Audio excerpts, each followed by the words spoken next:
3 hari berlalu.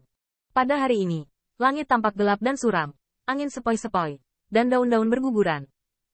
Terbang di medan pasir, genderang perang membengkak.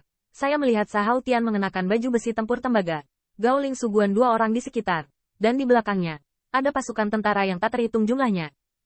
Meskipun tidak sebanding dengan penjaga darah elit klan, pasukan Gao Ling dan Suguan Chi telah membantu meningkatkan moral Fei Hayu. Wajah Sahao Tian dingin, dan sudut mulutnya membangkitkan lengkungan. Kamu, bersama dengan penguasa domain ini, menginjakkan kaki di Bei Hongyu. Menginjak Hongyu Utara. Bang! Pita yang tak terhitung jumlahnya naik ke langit, menutupi awan dan matahari, mengubah warna langit dan bumi, berubah menjadi banjir perang, dan menyerang Bei Hongyu.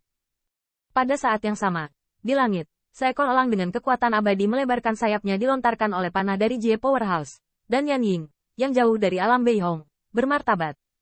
Klan telah mengirim pasukan. Saat berbicara, Yan Ying sudah menyelubungi battle armor dan mematikan lampu pompa. Tetapi wajahnya sedikit sakit, sepertinya keluar dari sarang. Hanya pemandangan yang baru saja terdeteksi oleh Yan Ying, kita dapat yakin bahwa kekuatan keseluruhan komunitas jauh melebihi kekuatan Bei Hongyu. Menonjol. Tapi saya tidak melihatnya. Saat pertempuran Jinrong bergumam di sebelahku, mataku menjadi cerah dan berteriak. Tunggu apa lagi? Perintahkan seluruh kota dan bersiaplah untuk mempertahankan musuh. Untuk sesaat, Bei Hongcheng membunyikan genderang perang yang tumpul dan menginspirasi. Sementara Zhan Jinrong dan Yan Ying berjalan keluar dari aula besar berdampingan dan memandang Yang Mulia. Lin Huaxian, Liang Qibing, dan Raja Abadi yang mengawal Qin Yichen bersama Yan Ying semuanya hadir saat ini. Sebelum perang, mobilisasi sudah bernyanyi saat matahari terbenam kemarin. Saat ini, kata-kata musuh saat ini, 1000 kata dan 10.000 kata, hanya berubah menjadi teriakan keras. Beijing Hongyu adalah tempat utama di garis depan perang Korea Utara. Anda mungkin ingin bertarung dengan saya sampai akhir ini. Ini adalah pertempuran berdarah. Dalam pertempuran ini, pejuang utara mengadopsi pertahanan kota, karena banyak formula telah dikerahkan di kota, serta banyak cara untuk mempertahankan kota. Ke depan, pita yang tak terhitung jumlahnya naik ke langit, membentuk jalur formasi tentara. Pusat kekuatan Immortal Monarch menuju ke depan formasi tentara. Setelah Immortal Monarch, ada Tai Lisan dan Bloodpond dan yang lainnya. Sui Qitian memegang pedang di tangannya, yang diperoleh dari rahasia batu giok kuno. Dia tidak bisa mendapatkan tangannya sama sekali, tetapi Lin Huaxian memberikannya terlebih dahulu. Di antara mereka, selain persahabatan dengan Tian City, dia tahu cahaya Qin Yichen sendiri. Tangan Sui Qitian yang memegang pisau itu sedikit tegang.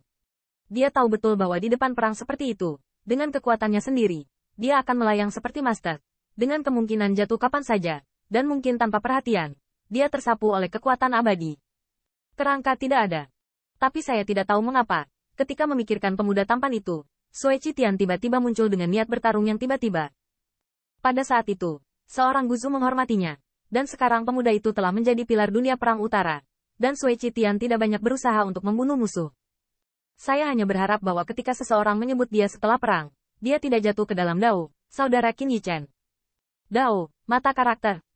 Di atas tembok kota, formasi bersinar dan ada jalur artileri kuno, yang memancarkan cahaya dingin yang gelap di bawah langit yang redup, dikelilingi oleh Raja Abadi dan pembangkit tenaga listrik teratas yang menanamkan energi.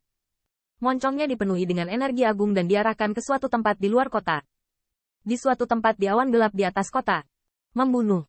Akhirnya, dengan teriakan nyaring, saya melihat wajah Sahao Tian dingin dan parah, dan dengan penampilannya, siluet hitam yang tak terhitung jumlahnya tercurah ke langit di belakangnya. Armor itu tampak begitu kokoh di bawah langit yang redup, menghadapi pasukan suku klan yang menyembunyikan langit dan menutupi bumi. Yan Ying mengertakkan gigi, dan pedang itu melambai. Musuh. Bang. Lusinan pilar cahaya bercampur dengan penghancuran kekuatan meledak pada saat yang sama. Tampaknya memotong langit, dan meledak menuju semburan perang yang tidak dapat melihat akhirnya. Namun, di hadapan putaran serangan kuat ini, Sahao Tian mengangkat penghinaannya. Kekuatan abadi melonjak, dan perisai terbentuk di depannya. Hai. Tidak hanya Sahao Tian, Gao Ling, Suguan, Wang Lun, dan Raja Abadi lainnya, kekuatan abadi bersatu, dan akhirnya memadat menjadi penghalang kekuatan abadi. Jika penghalang tampaknya tidak bisa dihancurkan, itu akan segera menyelesaikan serangan pertama dunia perang utara. Dan ini membuat moral pasukan suku Deji melambung tinggi. Membunuh. Bunuh sisanya. Buntut dari dunia perang utara dengan cepat terbunuh. Keuntungan dari jumlah orang dan penghancuran kekuatan pertempuran secara keseluruhan sudah cukup untuk membuka mulut setiap pembangkit tenaga listrik. Namun, Yan Ying berhadapan langsung dengan Shen Rusui dengan Zhan Jinrong, dan kemudian siluet itu meledak. Membunuh. Membunuh. Tanda seru. Tanda seru. Sebuah kata membunuh, berubah menjadi prestise surga abadi. Setelah 1000 tahun yang tenang berlalu, adegan pasukan domain asing Beihong yang menguasai kota dipentaskan lagi. Meskipun para pembela sudah tidak ada lagi, tetapi niat bertarung yang mengerikan masih ada. Segera setelah perang pecah, Yan Ying dan keduanya tidak ragu untuk menghadapi Sahao Tian dan ketiganya. Saat saya melihat Zhan Jinrong, mata Gao Ling tidak bisa membantu tetapi menyebar dengan dingin dan parah. Tidak menyangka keturunan perang. Saya benar-benar merasa kasihan pada Anda. Tidak ada belas kasihan. Tetapi hari ini, Anda akan membiarkan Anda. Su Guan cemburu dengan senjata perang yang memancarkan Xian Wei yang perkasa melawan Jinrong. Kamu tidak layak untuk prajurit peri ini. Rahasia batu giok kuno diadu oleh kerajaan perang utara. Dia ingin kembali ke pokok dan bunga hari ini. Zhan Jinrong tersenyum dingin. Dibunuh dengan pistol. Dan siluetnya bahkan lebih ilusi. Tergantung apakah kamu memiliki kemampuan ini. Dengan serangan para jenderal di kedua sisi, pasukan klan-klan bergegas dan dicekik dengan dunia utara. Pada saat itu, Wang Lun menatap Lin Huaxian, menunjukkan napasnya, yang juga merupakan lapisan surgawi 3 Raja Abadi. Old Dog Lin, aku mengambil prajurit periku dengan 1000 pelacur Zisuan, dan aku akan membayar hidupmu hari ini. Lin Huaxian mengangkat telapak tangannya, dan ada juga seorang prajurit abadi di tangannya. Niat bertarung Daseng, jenderal dari pasukan yang kalah, tanpa bantuan dunia barat. Apakah kamu akan marah di depan orang tua itu? Sudut mulut Wang Lun berkedut, benar-benar tidak menyangka Zhang Wuyuan bersedia memberikan anjing tua ini seorang prajurit abadi. Saya harus mengatakan bahwa Lin Huaxian dapat dikatakan telah bekerja keras selama bertahun-tahun, tetapi Wang Lun hanya mencibir dan kembali mencibir. Dia mungkin bukan lawan Lin Huaxian dengan tentara abadi, tapi mereka penuh sesak. Bunuh dia. Tanda seru. Selama pertempuran, banyak siluet yang akrab mengunci mata mereka satu sama lain.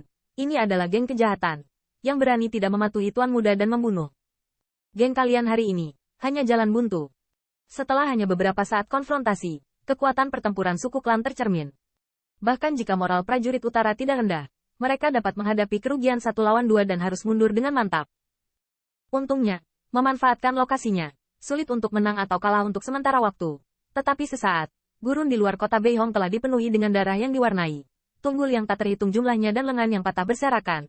Mayat-mayat itu tampak seperti hujan. Dan setiap siluet jatuh, itu berarti pembangkit tenaga listrik telah jatuh. Sementara Zhan Jinrong dan Yan Ying bergabung. Meskipun mereka menghadapi Sahao Tian, mereka harus menunjukkan pertahanan pasif untuk sementara waktu.